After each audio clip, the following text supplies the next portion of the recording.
As a medical student studying in Nigeria, where medicine is a 6+X years course, learning how to make yourself study every day, even on days you don't feel like, is an essential skill. In this video, I'm going to be sharing evidence-based strategies from research, cognitive science, and a very good book I've read on habits, which is Atomic Habits. So if you're new here, I'm currently a 5th year medical student of UI, and on this channel I make videos about medicine admission and personal development. And I noticed that a significant number of people that watched my videos on this channel are not subscribed. So please, if you are still not subscribed to the channel, it's free to do. Just click on the subscribe button. And what I'm going to promise in return is to keep making my videos better and more helpful for you. Thank you, and I hope you have a deal. So this video is going to be organized in 2 main parts. The first part is going to be how to overcome the inertia or resistance that prevents most of us from studying. And the second is going to be how to maintain that momentum once you've gotten it, and how to actually turn studying regularly into a habit. The hardest part of studying is actually making yourself to start studying. Once you can make yourself start studying, it is easier to continue to study. And here are some tips to actually get you to start to study even when you don't feel like it. Tip number 1 is to plan the night before. Research on implementation intention shows that people are more likely to follow through a task. Like, they are more likely to do a thing if they've decided in advance what exactly they are going to do and when they are going to do it. And I do this a lot, and it helps me. It is making a plan of what you want to study the next day, the night before. You can easily go through the textbook. You're going through it not to read it at the time, but to see what is in the textbook. What are the things in the chapters? What are the subtopics? Then you look at it, okay, tomorrow morning by, let's say 7, or whenever I get out of bed, I want to read these subtopics. Be specific about what exactly you want to read the next morning. And you are more likely to study that the next morning than if you did not plan the previous night. Tip number 2 is to write out everything you need to do. And this is particularly helpful whenever you feel overwhelmed by the amount of stuff you need to do. You know, when we feel overwhelmed by stuff, we tend to procrastinate. One thing to do to actually help with this is to write out everything you need to study or everything you need to do. Just putting it down on paper can actually help you realize that, oh wow, I don't have as much as I imagined I had. And also, if you could realize in the process of writing everything you need to do down that you have way more to do than you had imagined. But either way, this is actually good, because seeing what is actually happening, seeing the true reality, will help you make more rational and logical plan on how you could execute it. It also frees up your mind. Your mind is no longer boggled by the amount of work it needs to do, because you already have everything you need to do on paper. And then once you've written this on paper, you've actually seen how much work you need to do, and you can then set realistic plan on how you can do this. Just start ticking it off one by one. Before you know it, you would have covered a lot. Number 3 is to optimize your study environment. Our brain associates specific environments with different behavior. For example, your brain will normally associate your bed for sleep. It will associate probably your study chair and table for studying. It will associate different places for different things. And that is why I always advise, when you want to study, just get out of bed and go to your study table. It will help you actually stay focused to study. But this particular one can be a tricky one, because I know some friends in medical school that from 100 level, they spend most of their time studying on bed, and they've been passing the exam. There's individual variation to this thing. That's why it is important to pay attention to the places where you're actually most active to study. And also, don't be too rigid. You can also be flexible. For me, if I need to study something serious, like I'm just reading a new material that I've not read before, and I know this material is not so easy, it's quite difficult to learn, I'm mostly going to get up from my bed, go get a chair and study. And if I'm lacking motivation, I know I just need to leave my room. I'll probably go to the library. Once I'm in the library, I don't have a choice but to study. Sometimes I could go to a classroom or just go somewhere else apart from my room that will help me study. But on some days, I will feel very lazy and I still need to read. What I do these days is just read on my bed. I just prop up my phone and scroll through the stuff on my bed. Though I might not be able to focus as much as I do when I'm sitting down to study, but I've still made some progress, and it is better than none. Other things you need to do to set your environment right is to keep your study table clean, reduce the distraction as much as possible, or find a place you can be less distracted. Tip number 4 is to use the 15-minute rule. And like I said before, little progress is better than no progress at all. And it is better to study just one page for the whole day than not studying anything at all. Just that one page is a progress. And if you can make yourself study a page today, then there is tendency you'll be able to make yourself study one page and one paragraph tomorrow. This is a rule that you can always use. Anytime you are feeling so unmotivated to study and you can't just get yourself to study, just tell yourself, all I need to do now is to stand up and study for just 15 minutes. If after 15 minutes I don't want to study, I'm going to stop. And if you don't want to do 15 minutes, you could do 10 or you could do 5. Once you can make yourself to get started with studying, that's the hardest part. It is easier to actually continue to study.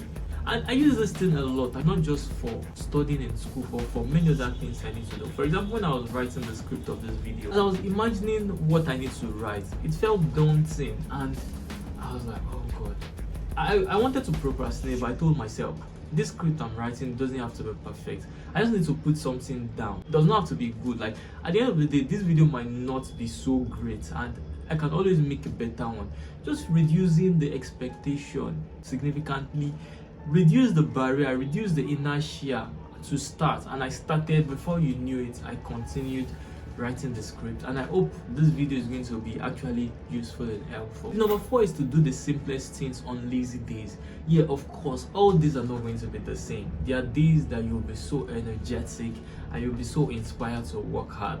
For many people, and sorry I'm laughing, but just imagine that there will be some people that will say they're never inspired to work hard on any days. I hope you're not that person, but that's just on the lighter note. So on these lazy days, you can actually still do something. What I normally do on lazy days is to do the simplest thing that is also important to be done. That I can do probably at the comfort of my bed. Just stay on my bed and do the simplest thing. The simplest thing could just be reading a slide or just scrolling through past questions and looking at the answer. Just look at the question without racking my head too much. Go look at the answer. This might not be the most effective, but it's actually better than doing nothing. And sometimes the past questions I did when I was lazy might just be what I will see during the exam, and this do add up. It do add up to my grades and stuff. So number 5 is to make studying as fun and as easy as possible. Studying is a hard task. It's hard and generally boring for most people. The advice here is to try as much as possible to make studying as fun as possible for you. There are some things I personally do to make studying fun for me. Sometimes I will leave my house and go to sit somewhere where I can see a lot of people. But sometimes I will go to Faculty of Art just to see a lot of strange people, and I will be studying right out there. There will be a little distraction, but at least I'm still studying. I try different environments. Other things you could do is to listen to music while you study or study with a friend.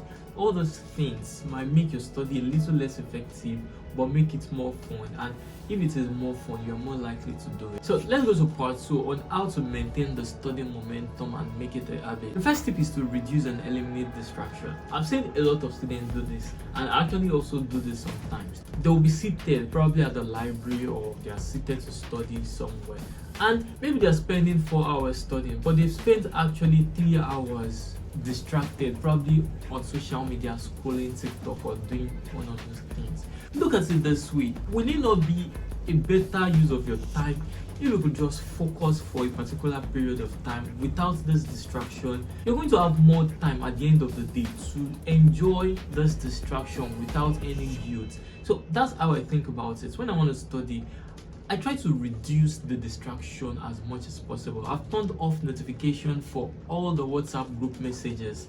I put off my data for Instagram. I freeze apps just to ensure that while I'm studying, all those things don't affect. Ideally, what you're meant to do is to actually keep your phone away from you. Keep it out of sight and out of reach.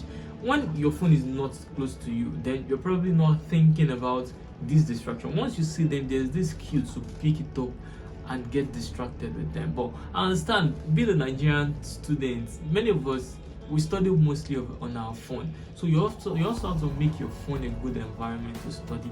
Block this distraction, because anytime you are distracted in the process of studying, your momentum that is being built when you start goes back to zero, and you have to build it from ground up again. And at the end of the day, it makes you spend longer time studying, and it makes your studying even less effective. Better approach: focus on studying for a short period, take a break where you enjoy without feeling guilt, get back to studying for another short but focused period. Tip number 2 is to reward yourself after each study session. So there is a concept called the cardinal rule of behavioral change. It suggests that if a behavior is followed by positive reinforcement, it tends to be repeated, and vice versa. Like if a behavior is followed by negative reinforcement, it tends to be avoided, which means when you do something, you can also observe this in children. When a child does something and you encourage the child after doing that thing, the child tends to repeat that behavior. This is a concept that's been studied in the psychology of human, and you can also take advantage of it in terms of studying.